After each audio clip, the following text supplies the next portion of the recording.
ગાંધીનગરમાં વકરી રહેલા ટાઇફોઇડના કેસને લઈને તંત્ર હરકતમાં આવ્યું છે, ત્યારે સુરત મહાનગરપાલિકાના આરોગ્ય વિભાગ દ્વારા તપાસ હાથ ધરવામાં આવી છે। શહેરમાં ફેલાઈ રહેલા રોગચાળાના કેસોને લઈને કાબૂ લેવા માટે યુદ્ધના ધોરણે કામગીરી શરૂ કરવામાં આવી છે। રાજ્યના ગાંધીનગરમાં રોગચાળાની ગંભીર પરિસ્થિતિ જોતા ગાંધીનગરમાં મીટિંગ બાદ સુરત પાલિકા પણ હવે એક્શન મોડમાં જોવા મળી છે। ખાસ કરીને દૂષિત પાણી અને પાણીપુરીની લારીઓમાં ચેકિંગ હાથ ધરવામાં આવ્યું છે। ટાઇફોઇડ ફેલાવા માટે દૂષિત પાણી અને બરફ મુખ્ય કારણો માનવામાં આવે છે, ત્યારે પાલિકાની ફૂડ વિભાગની ટીમો હવે ખાસ કરીને પાણીપુરીની લારીઓ અને શેરડીના જે રસના ચીચોડા પર ચેકિંગ હાથ ધરવામાં આવ્યું છે। વેચાણકર્તાઓ દ્વારા કેવા પ્રકારના પાણી અને બરફનો ઉપયોગ કરવામાં આવે છે તેની ચકાસણી કરવામાં આવશે, તો સાથે પાણીના નમૂના લઈને ચેકિંગ હાથ ધરવામાં આવ્યું છે।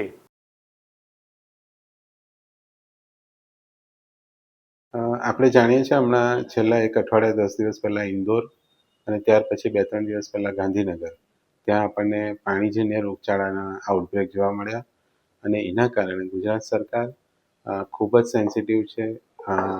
જે શહેરી વિકાસ વિભાગ છે તેમાં પ્રિન્સિપલ સેક્રેટરી માનનીય થનારસન સાહેબ દ્વારા તમામ 17 મહાનગરપાલિકાની એક મિટિંગ કરવામાં આવી ગઈકાલે। એની અંદર આવા કોઈ પણ જગ્યાએ ગંદુ પાણી આવે, કોન્ટામિનેશનની ફરિયાદ આવશે તો એ જગ્યા ઉપર તાત્કાલિક હાઇડ્રોલિક વિભાગની ટીમ દરેક નગરપાલિકાએ મોકલવાની છે અને ત્યાં લીકેજ દુરસ્તીની કામગીરી તાત્કાલિક કરવાની છે। સાથે સાથે ઓલ્ટરનેટ પાણીનો સપ્લાય આપવાનો છે અને એ ઉપરાંત વધારે પ્રમાણમાં સેમ્પલ લેવાના છે। એ ઉપરાંત સાથે સાથે આરોગ્ય વિભાગની પણ રેપિડ રિસ્પોન્સ ટીમે જવાનું છે। કેટલો વિસ્તાર અસરગ્રસ્ત છે, કેટલા કેસીસ છે આવા ઝાડા ઉલટી ટાઇફોઇડ કમળાના એ શોધવાના છે અને એને સારવાર આપવાની છે। ઉપરાંત ઘરે ઘરે ORS આપવાના છે, જેનાથી ડિહાઇડ્રેશનથી જે આપણને ઘટનાઓ થાય છે તે અટકાવી શકીએ। આ સૂચના ગઈકાલે આપવામાં આવી છે।